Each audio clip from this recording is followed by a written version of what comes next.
कुत्सितवाद, वाचो वेगम, वाणी के वेग को शासन में लीजिए, और मनशाह, मनोवेगम, मन का वेग आता है।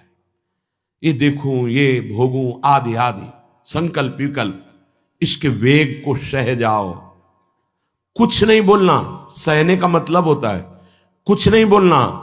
मन कह रहा मुझे ऐसा करना है, मुझे ऐसा करना है, मुझे ऐसा, कुछ नहीं बोलना।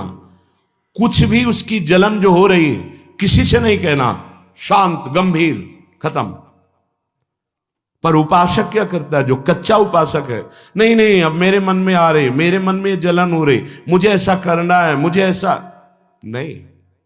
शांत, ना बोलना है जो मन में आ रहा है, ना उसकी जलन पर ध्यान देना है, अपने मंत्र नाम उपासना कर्तव्य में लगे रहो, शांत हो जाएगा। इसके शांत करने की युक्ति है, इसे मतलब मत रखो। जैसे एक पागल आदमी रोड में खड़े तुम्हारे ऊपर कंकड़ फेंके, थूके, गाली दे, तो अपने लोग क्षमा भाव से कि वो पागल है, ऐसे मन अभी पागल है, इसके निर्णय पे ना हो। ये क्षण क्षण में बदल, इसको भजन से मतलब नहीं है, इसको क्षण क्षण में नवीन नवीन प्रपंच चाहिए। ये मनशा वेगम, मनोवेगम, इसका स्वरूप यही है, यही बंधन और मोक्ष का कारण है। ये क्षण क्षण में प्रपंच चाहता है। 5 ज्ञानेंद्रियों के द्वारा ये जाल रचा करता है जीव को फंसाने का। जहां हो, जैसी परिस्थिति में हो, बहुत अच्छी परिस्थिति भगवान ने दी, उसी परिस्थिति में भजन कर ले जाओ। परिस्थिति बदलने की जरूरत नहीं है, भजन करने की जरूरत है। भजन कर ले गए तो स्थिति बदल जाएगी, परिस्थिति नहीं। परिस्थितियां कहीं भी अनुकूल नहीं होती, स्थिति अनुकूल बनाई जाती। भजन के द्वारा स्थिति, जीवन में कभी कोई परिस्थिति ही ऐसी नहीं रही जिसमें भजन किया जा सके। जीवन में पूरे, अगर पूरे जीवन के तारतम्य को देखते हैं तो एक कष्ट की वेदी पर स्वाहा ही स्वाहा होता रहा है। जीवन की आहुति केवल कष्ट पर, और आज भी कष्ट ही कष्ट। फिर आप सोचोगे सुख किसे कहते हैं? ऐसे कांटों वाले पेड़ पर ऐसा सुगंधित फूल खिलता है कि जिससे परमात्मा मुग्ध हो जाता है। जीवात्मा नहीं, परमात्मा मुग्ध हो जाता है। वो ये मार्ग है। उस सुमन को लेकर वो अपने श्रृंगार में लगा लेते हैं। सुमन, सुंदर मन, ये कांटों पे खिलता है। जैसे गुलाब का फूल कांटों पे नहीं खिलता, हाँ ये कांटे हैं। हर द्वंद की पीड़ा को सहता हुआ जब उपासक आगे बढ़ता है तब सुमन खिलता है। उस सुमन को प्रियाजू अपने केश पास पे धारण करती है। उस सुमन को प्रियाजू अपने कर कमल में लेती है। अगर आप सहना नहीं सीखे, मांगे बनी रही हृदय की, ऐसा हो तो भजन हो सकता है, ऐसा हो तो भजन, तो लिख लो आप। मन बहुत चंचल है, इसको हर समय नवम नवम नवम, जहां जैसी परिस्थिति उसी में भजन करके निकल चलो। गृहस्थ में हो, विरक्त में हो, गांव में हो, शहर में हो, जहां जैसी परिस्थिति, परिस्थिति बदलने की कोशिश मत करो, स्थिति बदलने की कोशिश करो। जिनको लगता है परिस्थिति बदल जाएगी तो भजन होने लगेगा, नहीं। भजन होने लगेगा तो किसी भी परिस्थिति में भजन होने लगेगा। भजन नहीं तो किसी भी परिस्थिति में नहीं होगा, पक्का समझ लीजिए। इसलिए मनोवेगम, ये जो मन का वेग आ रहा है, इसको आप सहना सीखो और प्रियाजू पर भरोसा रखो। उनको जैसी परिस्थिति देनी होगी दे देंगी ना, भरोसा रखो। अगर मांग मुख से निकाल दी तो अधूरापन साबित हो जाएगा कि हमको ये खाना पीना, ये हमको पहनना, ये ऐसी परिस्थिति, ये ऐसी छोड़ दो। जोई जोई प्यारो करे सोई मोहि भावे। शांत हो जाओ, मन के वेग को सह जाओ। क्रोध वेगम, महाप्रभु कह रहे कुत्सितवाद विकार है। समस्त विकारों में प्रधान विकार होता है काम। काम से ही क्रोध का प्रादुर्भाव होता है। क्रोध एक वृत्ति है जो आने जाने वाली, स्थायी कोई नहीं है। जिस समय आपके अंदर क्रोध आए इस समय मौन होकर हट जाइए, वहां से तुरंत जाकर थोड़ा ठंडा पानी पिए, प्रभु के चरणारविंद की तरफ अपनी वृत्ति को ले जाने की कोशिश कीजिए। उस व्यक्ति से चिंतन हटाइए जिससे क्रोध आ रहा है, उस व्यक्ति की उस क्रिया से चिंतन हटाइए जिससे क्रोध आ रहा है, हट जाइए। ये क्रोध का वेग अगर आता रहा तो भजन करने पर भी अनुभव नहीं हो पाएगा। एक बार अच्छे से क्रोध आ जाए, अंदर हृदय जल जाए, तो 1 महीने भजन के प्रभाव को रोक देता है पूज्य बाबा के उसमें। फिर आप अगर 12 बार साल में आ गया तो क्या अनुभव में आ गया। इसीलिए 20-20, 50-50 वर्ष हो रहे हैं, कुछ अनुभव में नहीं आ रहा। बहुत सावधान। क्रोध हमारा नाश करता है, किसी और का नहीं। हमारे भजन का, हमारे हृदय के आनंद का, हमारी वृत्ति का बड़ा हल्का स्वरूप हो जाता है क्रोधी पुरुष का। इसलिए क्रोध को सहना है, उसके वेग को सहना है। वाणी के वेग, मन के वेग और क्रोध के। अगर क्रोध के वेग को सह गए तो अगला है हिंसा का वेग। वो अपने आप सह जाओगे, क्योंकि क्रोध से ही हिंसा होती है। हिंसा का वेग, वाणी के द्वारा बहुत हिंसा होती है। ऐसे कठोर वचन बोल दिए जाते हैं जो हृदय को चुभते रहते हैं। बाहर का डंडा लगा है, पिटाई हुई तो 2-4 दिन में ठीक हो जाएगा, लेकिन हृदय में जब पिटाई की जाती कठोर वचन के द्वारा, तो 10 साल बाद अगर दिखाई दे तो फिर ये वो बोला था, ऐसा बोला था, वो हृदय में घाव बना रहता है। वाणी का हिंसात्मक स्वरूप प्रायः क्रोधी जनों में ही पाया जाता है। अगर क्रोध वेग को सह गए तो वाणी के द्वारा हिंसा नहीं होगी, और मन के द्वारा मलिन हृदय में हिंसा का भाव होता है कि चलो हम वैष्णव में मारेंगे तो नहीं, पीटेंगे तो नहीं आपको, लेकिन भगवान तुम्हारा नाश करेंगे, भगवान बहुत जल्दी, ऐसा भाव मन में, ये भी हिंसा है। शरीर के द्वारा तो ना वाणी के द्वारा, ना मन के द्वारा, ना शरीर के द्वारा। क्यों? उसके हृदय में भगवान बैठे हैं, हमको उनको रिझाना है, हमें निर्दोष होकर भगवत प्राप्ति करनी है। ये हजारों दोषों की पंक्तियां यहां हैं।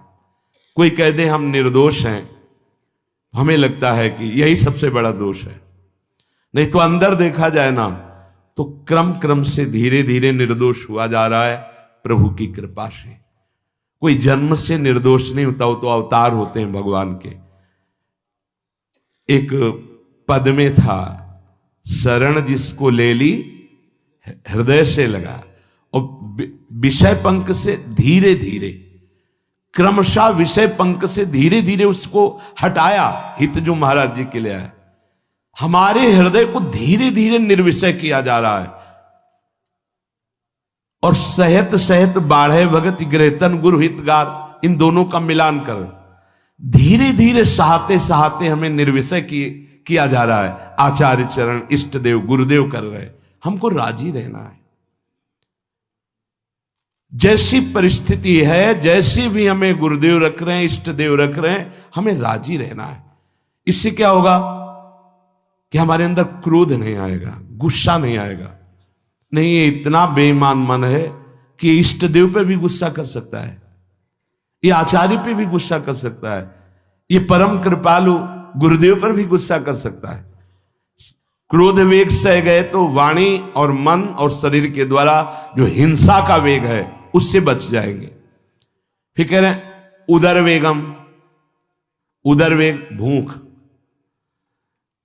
आप लोगों को तो हमें लगता है कि इस वेग को सहना ही नहीं पड़ता।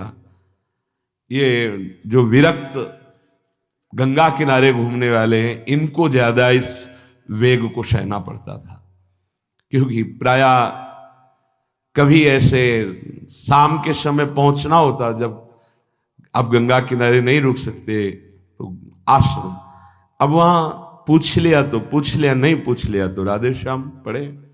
अगर कोई मंदिर मिल गया तो हम आश्रम आदि कोई खोजना ही नहीं, गांव में तो जाना ही नहीं है, क्योंकि नवीन अवस्था में कभी गांव में भिक्षा भी नहीं मांगी, आकाश वृत्ति का ही आश्रय लिया जो शास्त्र सम्मत। गांव में कभी पूरे जीवन में किसी गांव में किसी एक रात्रि किसी घर में कभी शयन नहीं।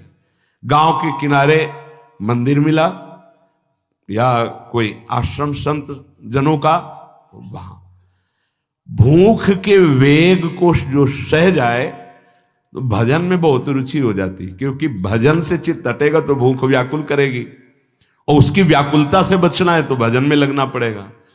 और आपको सच्ची कहते हैं कि कई कई दिन भोजन न मिलने पर भी शरीर में गंगा जल के कारण कभी कमी महसूस नहीं हुई। जो दूध में पावर है उससे अधिक सामग्री गंगा जल में है।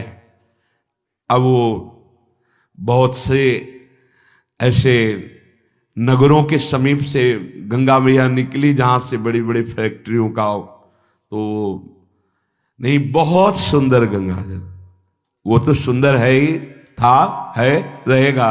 अपने लोग बड़े बड़े ऐसे नाले ऐसे जिससे वो भाव तो है पर वस्तु तत्व तो है, पर जो दृश्य है वो अब गड़बड़ हो रहा है। ऐसे यही बड़ा नाला गिर रहा है सामने जाके, अब वहां ऐसे रज लेके ऐसे लगाओ तो दुर्गंध युक्त निकलेगी, क्योंकि वो ऐसे देखो तो ऐसे पदार्थ बहते नजर आ रहे कि अब ये दुर्भाग्य ही है समय का कि परम पावन गंगा यमुना जैसी नदियां जहां स्नान आचमन और भरपेट जल पीकर परम पवित्र और भगवदानंद में डूबा जाता था, वो भी सौभाग्य छिन रहा है। तो अगर सब सुविधा है तो भी हफ्ते 10 दिन में एक बार इस वेग को सहना तो सीखे। कस के भूख लगे और आज नहीं पाएंगे। एक दिन किसी व्रत का अनुष्ठान करने के लिए हम नहीं कह रहे, लेकिन इस वेग का आनंद तो लीजिए ना कभी। एक टाइम का छोड़ दीजिए, एक दिन केवल हफ्ते में सुबह थोड़ा ले लिया, बस अगले सुबह लेंगे थोड़ा, तो आपकी दिनचर्या नहीं बाधित होगी। आपको तो मिल रहा है ना, मिल ही नहीं रहा था। जो उदर वेग है, भूख में भजन का एक तार जुड़ता है, ये देखा है। क्योंकि ना तो नींद आएगी और ना कहीं और कोई प्रपंच की गुंजाइश है, क्योंकि उदर वेग जब भूख से व्याकुल जी होता है तो बचने के लिए एक ही उपाय है, केवल भगवत चिंतन। हटो उसके चिंतन से। ये पूर्व के संतों ने बहुत कष्ट पूर्वक भजन करके जो लाभ प्राप्त किया है वो आप लोगों को सहज में मिल। कभी कभी अपने को इससे परिपक्व करना चाहिए। जैसे शास्त्रीय पद्धति में महीना में 2 तो व्रत है ही हैं, 15 दिन में एक एकादशी, 15 दिन में एक एकादशी। वो इसीलिए रखा गया है सार्वजनिक रूप से कि वो संयम को ना कर पाए तो 15 दिन में एक दिन संयम पूर्वक पवित्र भजन। अपने लोग जानबूझकर हफ्ते में एक टाइम छोड़ दें या एक दिन कभी ऐसे, तो उदर वेग को सहते हुए भजन। उदर वेग देख लो, उदर वेग को सहने के लिए तो अगला जो बात कह रहे हैं वो अपने आप सह जाओगे। जैसे क्रोध वेग को सह गए तो हिंसा वेग पर आप शासन कर लेंगे, ऐसे उदर वेग को सह गए तो उपस्थ वेग को सह जाएंगे। उपस्थ वेग कहते हैं जनेन्द्री के कामोपभोग को। जब पेट में भरपेट भोजन ही नहीं है ना तो और कुछ चिंतन ही नहीं रहा। यौवन अवस्था जवानी ऐसे भगवान ने काटी है कि याद ही नहीं रहा कि संसार का कोई सुख होता है। वह एक लक्ष्य ब्रह्माकार वृत्ति कैसे कैसे तत्वबोध हो, बस कठिन से कठिन जहां वैराग्य की भूमिका वहां कूद जाना, उसी में स्थिति में आने की कोशिश करना, देह राग का त्याग करना, ये युद्ध चल रहा था। बड़ी कृपा है। उपस्थ वेग, इसका जनेन्द्री का वेग आता है।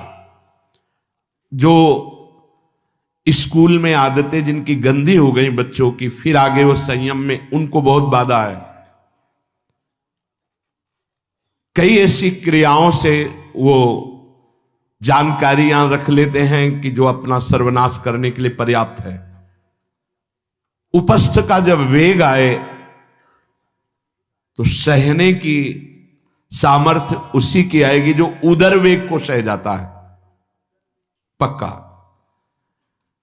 किसी उपासक को देखा बहुत शरीर कृश हो रहा है, तो पूछा क्यों, भोजन क्यों नहीं करते, आप ऐसे कैसे हो रहे, पहले तो आप ऐसे नहीं थे, आप तो पहले बहुत स्वस्थ थे, फिर क्यों, कहा ऐसे ही। नहीं, बताइए क्या, ज्यादा आवश्यकता नहीं है, जीने के लिए बस प्राण पोषण के लिए डाल लेते हैं, क्योंकि जो शांति चाहिए वो तो इतने से ही मिलेगी ना। बहुत सुंदर, बहुत प्रसन्नता है। ठीक है, ठीक चल रहे हो आप, पर इतना पाते रहो कि सीढ़ियां चढ़ उतर ले, इतना पाते रहो कि आपका शरीर काम करे। बका हृदय में बहुत प्रसन्नता है, बहुत सुंदर। संयम में अपने आप को ले आना ये महात्मा का लक्षण होता है, चाहे स्त्री शरीर हो चाहे पुरुष शरीर हो। धन्याति धन्य। आप अपने आप को कस दीजिए, यही तो राग त्यागना ही। जो जवानी में अपने आप को जला दिया वो बुढ़ापे में चमकता है, ध्यान रखना। जो जवानी में उद्दंडता में समय व्यतीत किया वो बुढ़ापे में गंधाता है, ये भी ध्यान रखना। गंधाता, वो अंदर जो दुर्गंध के पौधे थे ना, वो सब दुर्गंध फैलाते हैं। पूज्य श्री पंडित गया प्रसाद जी महाराज जी ने कहा, गृहस्थी में होते हुए भी 40 और 45 के बीच में काम विजयी हो जाना चाहिए, नहीं तो जीवन बिल्कुल बर्बाद हो जाएगा। जो कुछ गृहस्थ धर्म की सेवा है 40-45 के बीच तक हो जाए, मतलब 20 से 25 से ब्याह हुआ आपका, 40-45 तक लड़का बच्चा, इसके बाद अखंड ब्रह्मचर्य धारण कर लो। 40-45 से संयम में हो जाओ तो तुम्हारा जीवन सार्थक हो जाएगा। पूज्य पंडित गया प्रसाद जी महाराज। बहुत जरूरी है उपस्थ जनेन्द्री के वेग को सहना, पर हर वेग अपने आप में बहुत कठिन है, पर एक दूसरे से इसका तारतम्य है। यदि उदर वेग रसेंद्री को आप शासन में ले लिए तो जनेन्द्री को आप शासन में ले लेंगे, और अगर रसेंद्री को शासन में ले लिया तो जनेन्द्री को शासन में ले सके असंभव, पक्का। और जनेन्द्री रसेंद्री के सब खिलवाड़ चल रहे, तो परमार्थ और भगवत प्रेम प्राप्ति तो सब अभ्यास जिनका भगवदाकार हो गया है, वो विषयान ग्रहणंत मुंचंत हुआ।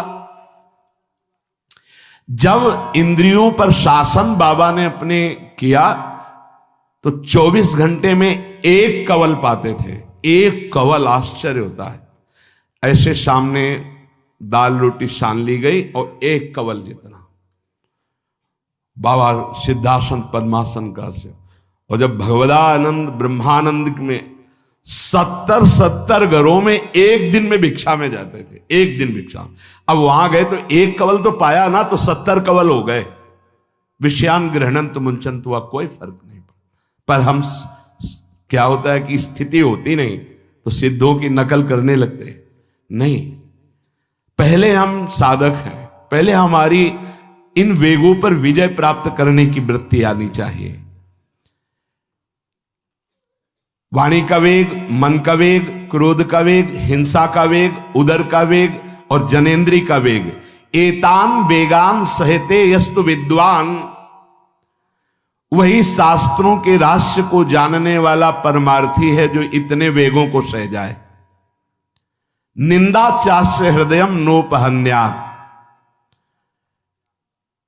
इसके बाद जब उसकी निंदा हो तो उस पर कोई फर्क नहीं पड़ना चाहिए। इसके बाद जो इन सब वेगों को सह गया है, अब उसकी निंदा हो रही, कोई निंदा कर रहा है तो उसको आनंद पूर्वक सह जाए। ऐसा क्यों कहा? इसके बाद अगर दोष है, निंदा हो रही, तब तो संभालना ही, ये गलती हो गई आपसे।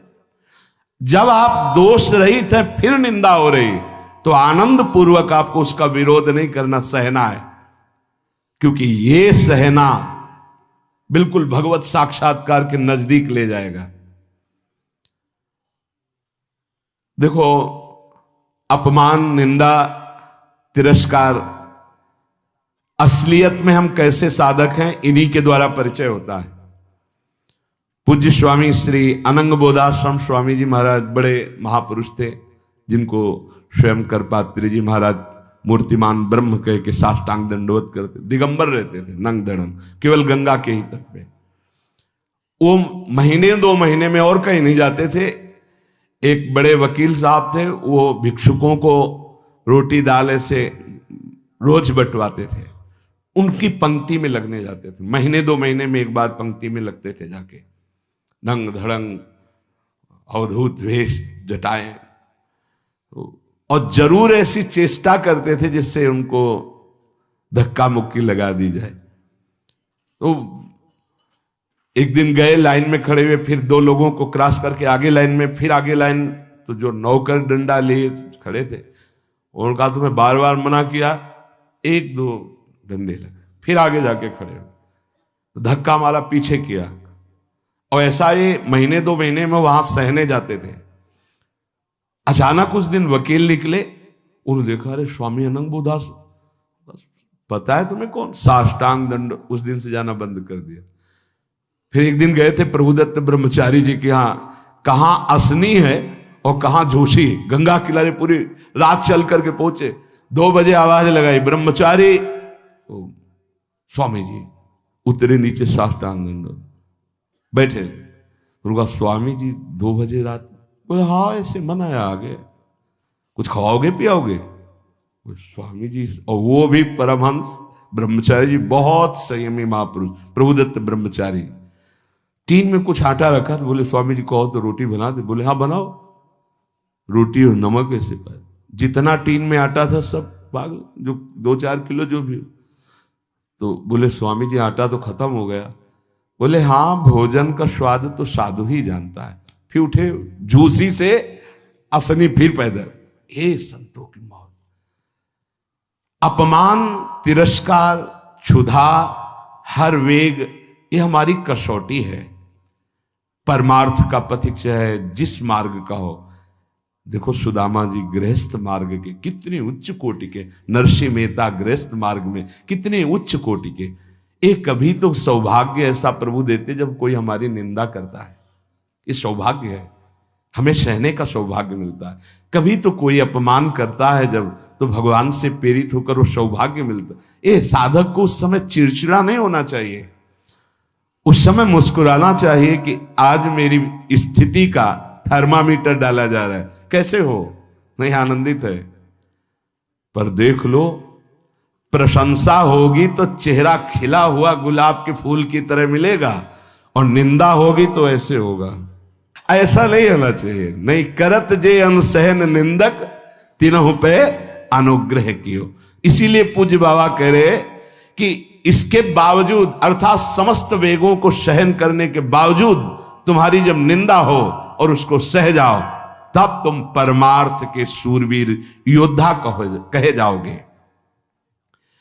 विपत्ति में सब साथ छोड़ देते हैं तो हृदय के भी साथी साथ छोड़ते हैं, ध्यान रखना।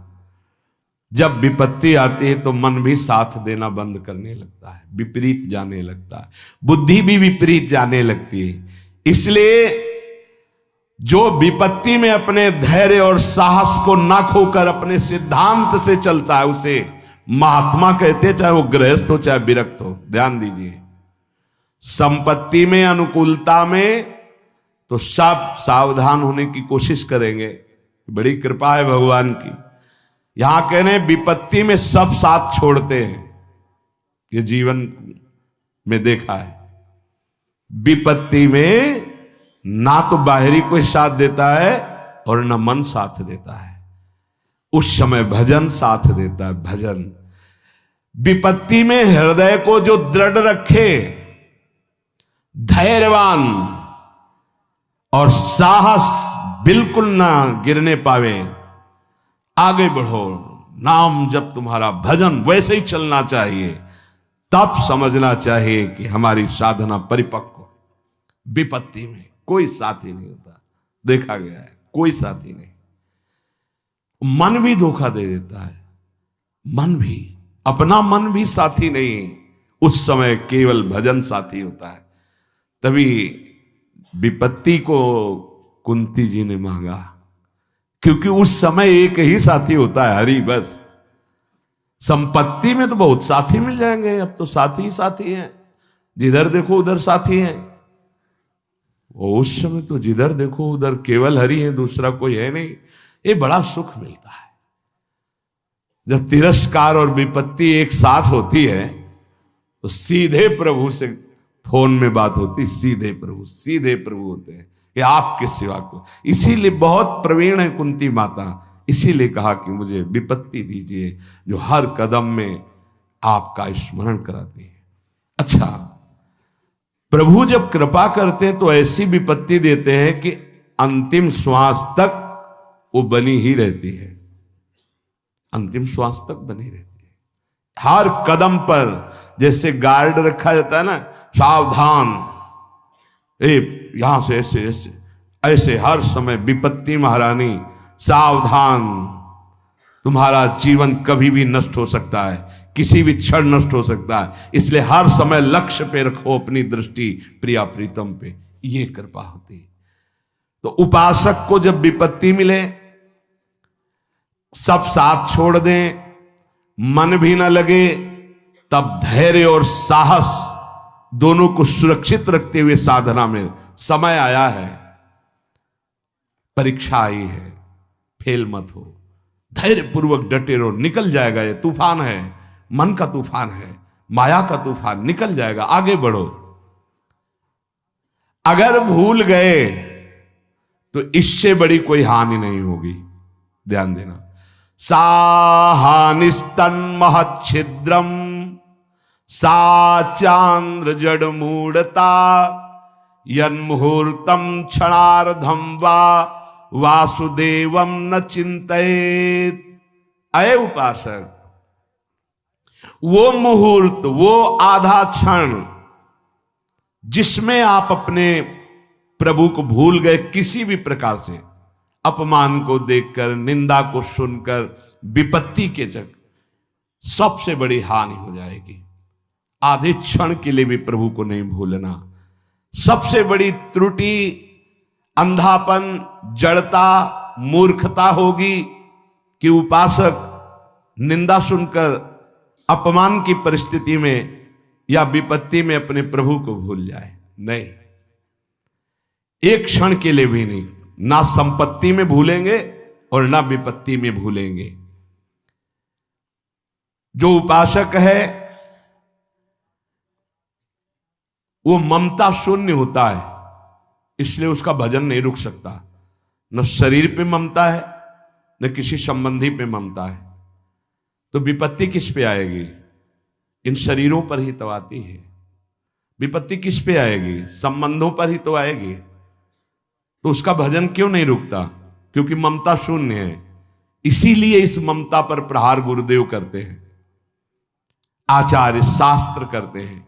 ममता शून्य बनो, अपनी ममता केवल प्रियालाल से, तो भारी विपत्ति में भी हमारी ममता सुरक्षित श्यामा श्याम से, उनका चिंतन चलता है। एक एक कदम पर वो मुस्कुराते नजर आते हैं जब किसी का सहारा नहीं होता, किसी का भरोसा नहीं होता, कोई अपना नहीं होता है। ये जानबूझ करके किया जाता है, नहीं तो संसार में सबके कुछ न कुछ अपने होते हैं। संसार में कुछ न कुछ सपने होते हैं और कुछ अपने होते हैं। जानबूझकर सब सपने मिटाए जाते हैं और सब अपनेपन मिटाए जाते हैं। हमारा स्वप्न भी प्रभु होते, कल्पना, भावना, चाहत, गति, जो हमारे प्रभु होते हैं, हमारा अपनापन भी प्रभु से होता है। अब व्यवहार में सब अपने हैं।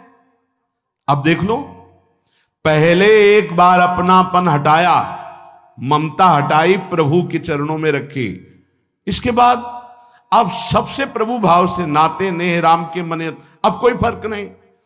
पर अभी ममता से समता में नहीं पहुंचे, इसलिए ममता हटानी है। एक बार हटाओ, अपने शरीर से, अपने संबंध से, अपने इंद्रियों के भोगों से ममता हटाकर श्री जी के चरणों में। एक अहमता ममता ये जग में है दुखदाई, ये जब श्री जी की ओर लगे तो होत परम सुखदाई। उपासक को क्यों विघ्न नहीं पड़ता भजन में?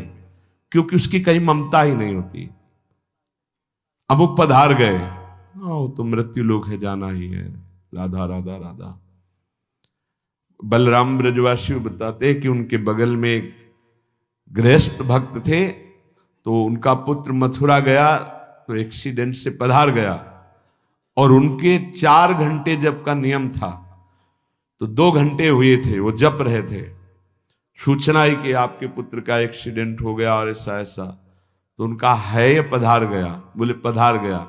बोले जब पधार ही गया तो आगे का कार्य आप लोग देखो, 2 घंटा रह गया, पूरा जप हो जाने पर ही हम उठेंगे।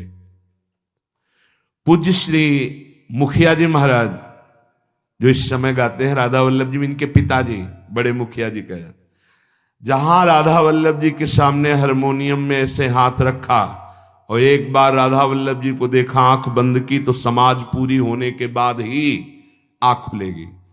इतने में सूचना है कि आपके बड़े पुत्र को अग्नि के द्वारा ऐसा, तो शरीर पूरा हो गया। तो बस राधा वल्लभ जी की तरफ देखा, आंख मूंद ली, पूरी समाज करने के बाद ही उठे। क्यों? क्योंकि ममता शून्य है। ममता युगल चरणारविंद में राधा वल्लभ लाल जी के जाने का समय निश्चित है, चला गया। अब हम श्री जी की सेवा में उसका मंगल ही होगा, ये आना बड़ा कठिन है।